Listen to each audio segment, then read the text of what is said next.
नमस्कार दोस्तों। आप सोच रहे होंगे क्या ईवी से इंटरनेशनल बॉर्डर क्रॉस करना पॉसिबल है? जवाब है हाँ। लेकिन जब नेपाल बॉर्डर पे मेरा फिजिकल की और डिजिटल की दोनों फेल हो गया और एसएसबी के प्रोसीजर्स में घंटों बीत गए। आज का एपिसोड बहुत ही जबरदस्त है, अंत तक देखिएगा, मजा है। सुबह सुबह कमरे से ये व्यू, आहा। आज हम तैयार हो रहे हैं अपने नेपाल जर्नी के लिए। The गाड़ी is clean, ready, waiting for the kids and Prajita to come in. We are starting the trip now. गाड़ी को कल हमने कर लिया था चार्ज, 100% चार्ज है, 391 किलोमीटर का रेंज है और 278 किलोमीटर का डिस्टेंस हमें ट्रैवल करना है। आज के दिन काफी इंटरेस्टिंग होने वाला है क्योंकि there is a process called bhansar which is essentially a temporary import permit for the cars. तो प्रोसेस बड़ा सिंपल सा होता है, उसमें you just need to submit your RC and driving license and insurance, etc. And by paying certain amount of fees, you get the Bansar certificate. Now, interesting part उसमें ये है कि हमारी गाड़ी कंपनी के नाम से रजिस्टर्ड है, right? So that changes the complexity a bit. हमारी एक्सप्रेसवे की गाथा कल ही खत्म हो गई थी।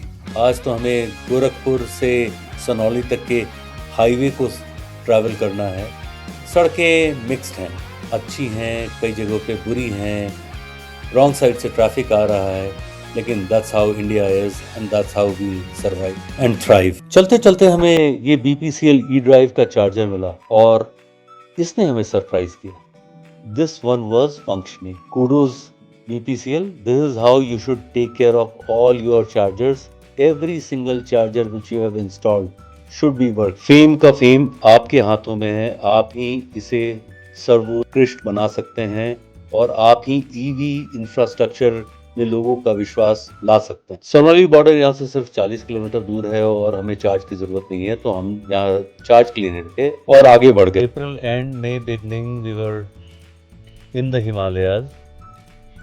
May end we were on India's border, and today we are back in the Himalayan valley and on Indian border. बस कॉन्टेक्स्ट में थोड़ा चेंज है। मैं बिगनिंग में जिस बॉर्डर पे थे वहाँ से आप दूसरे कंट्री में क्रॉस ओवर नहीं कर सकते, consider to be an enemy country. यहाँ पे वो कहानी नहीं है, दोस्त देश है, बहुत ही अच्छे रिश्ते हैं। और हिमालयन वैली में जहाँ पे अप्रैल एंड और मई बिगनिंग में थे, वहाँ के टेरेन और यहाँ के टेरेन में बहुत ज़्यादा अंतर। हम पहुँच गए हैं Sanauli.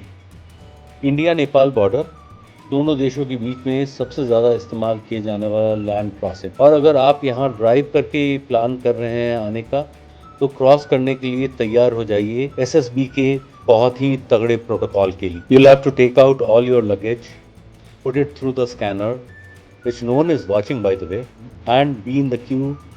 The parking is absolutely unorganized. There's no one watching anything, but then you have to go through the drill. Have some facilities for the commuters. Have a parking, have a place to sit. Life becomes interesting after going through this drill if you have to go through this. Wow! Key not recognized. अब ये ना हो कि ये mobile वाला की काम करना बंद कर दे। दूसरा की काम नहीं कर रहा था ना, नहीं रोमिंग हो गया होगा ना, इसलिए प्रॉब्लम हो रहा है। माई डिजिटल कार की इज बिहेविंग वेरी इराटिकली, तो that is also becoming a cause of concern. हमारे साथ हुआ क्या? Passive entry uses ultra wideband technology which is prohibited in Nepal. Two solutions: use your RFID card or bring your phone next to the reader. I had the RFID card. Next was to get the Bansar, and all my attempts to get it online had failed. Anyway, got hold of a broker. So courtesy the agent, I have got the Bansar permit. It looks like this. Now I need to get something called RTO. That is 300 rupees per day. So we are inside Nepal now. Bansar process actually has become very, very easy. it can be done online. And the good part is that even if you have a car registered in your company's name, there is no problem. It is simply as easy as it is for individual cars. Sir, और RTO के madness में हम ये भूल गए थे कि ये गाड़ी बैटरी से चलती है. अब राजिता और बच्चे गाड़ी में बैठे हुए थे. So currently the charge is at 64% and the range is 245 kilometers. We have to travel 170 kilometers, and this also gives us an opportunity to check the EV charging availability in Nepal. अच्छा लग रहा है आपको? साफ तो है.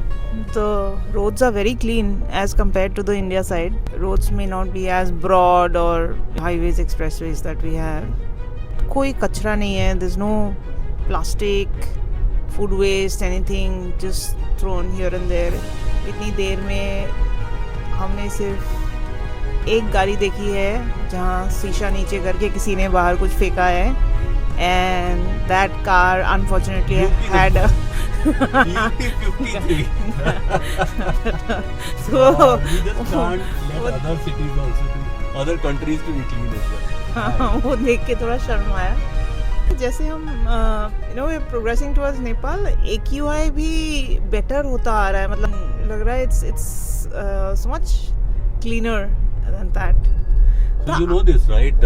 यहाँ पे for past couple of years vehicle sale में EV contribute 75% of total sale. वो एक बहुत बड़ा चेंज इन लोगों ने कॉन्शियसली लाया है. And it is not the new government. ये पहले से ही हो रहा था. New government of course is pretty good and they will build on that. But yeah, that's one change.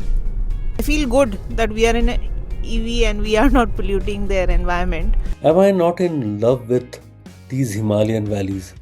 Every time I am here, I am so mesmerized. चाहे Indian side हो, Nepal side हो, these are the best place to be. जहाँ kudos हैं वहाँ पे real feedback भी है. रास्ते खस्ता हाल है. सुंदर घाटियाँ and absolutely unmotorable roads. But that's what brings excitement to your life. लेकिन सच कहूँ तो my iX1 loves these terrains. It was thriving to its core in the Shinkula Pass region and now it's absolutely loving this. 150 kilometre से ऊपर हो गए हैं. गाड़ी ने अभी तक काफ़ी डिसेंटली परफॉर्म किया है. अपहिल ड्राइव है तो थोड़ा रेंज लॉस हो रहा है, but there is no tension as. हमें नेपाल का चार्जिंग इंफ्रास्ट्रक्चर तो चेक करना ही था.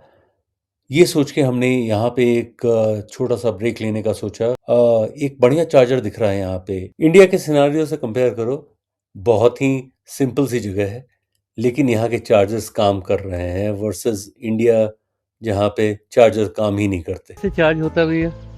कोई ऐप वगैरह डाउनलोड करना होता है? हाँ, CCS2. कितने स्पीड में होएगा? 80 का है. ये 80 का है. अच्छा, और क्या रेट है?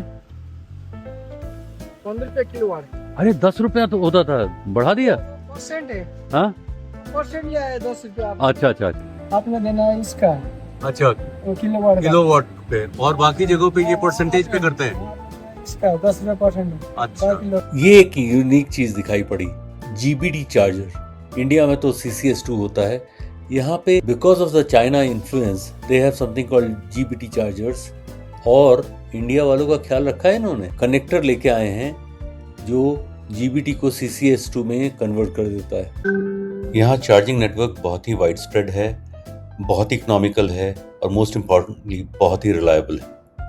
और चार्जर्स जो हैं इतने ज़्यादा. हाँ, चार्जिंग फैसिलिटी तो it is as common as fuel stations are in India. Well provisioned infrastructure है टू प्रमोट EVs.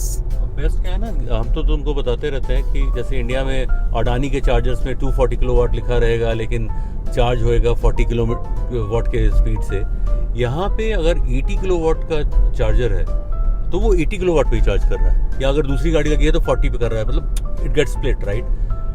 वो रिलायबिलिटी इतनी ज़्यादा है जिसका कोई हिसाब नहीं है। अभी आने में हमारा इंडिया साइड में तुमने देखा 2-2 बार इतना प्रॉब्लम हुआ। पहले लखनऊ एक्सप्रेसवे पे we had to wait for such a long time, फिर यहाँ पे भी पूर्वांचल पे तो कोई चार्जर ही काम नहीं किया। आज के हमारे 250 किलोमीटर्स हो गए हैं। पोखरा शहर की नाइट लाइट्स अपनी बाहें फैला के हमें वेलकम कर रही हैं। As we approach Pokhara, let me tell you about Siddharth Highway. It was named after Siddharth Gautam, who was born in this area.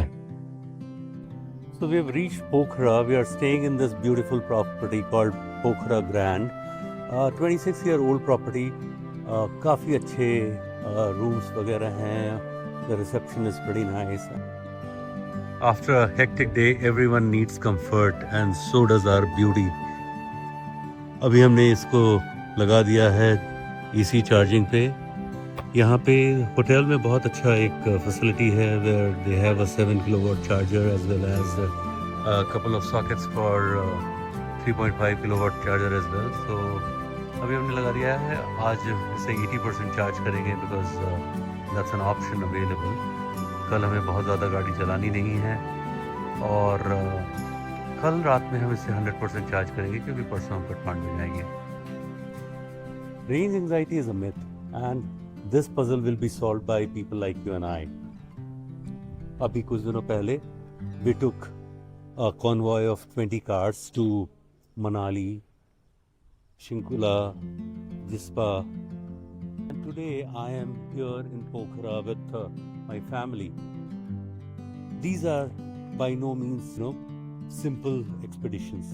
These are serious expeditions which most people in their ICE vehicles also don't try to take. EVs कर रही हैं और बहुत आराम से कर रही हैं बिना किसी प्रॉब्लम के कर रही हैं। So a quick summary on the day today. We started around 10 o'clock.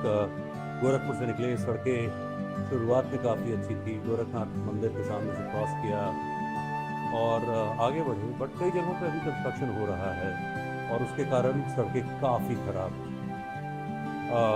एक कैंपियरगंज या कोई जगह है, वहाँ पे एक रॉन्ग साइड से आती हुई गाड़ी ने हमारी गाड़ी में एक छोटा सा स्क्रैच भी मार दिया। कनौली पहुँच के काफ़ी ज़्यादा वहाँ के रश में डील करना पड़ा, but finally got the bhansar with relative ease and after that it has been a joy ride. Have enjoyed the ride to the city of Pokhara. It's a beautiful city and finally overall numbers 280 kilometers, close to 8 hours 20 minutes of drive time and AEC of 20 kilowatt hour per 100 kilometer. I would consider these as exceptional numbers considering it was an uphill drive. अगले episode में we will explore Pokhara. We will go to the Piva Lake, we will go to Sarangkot and then drive off to Chandragiri Hills, which is at 2,200 meters. Hope you enjoyed this video. If you liked it, please hit the like button and subscribe the channel for more amazing content. Till the next episode, drive safe, drive bold, drive electric.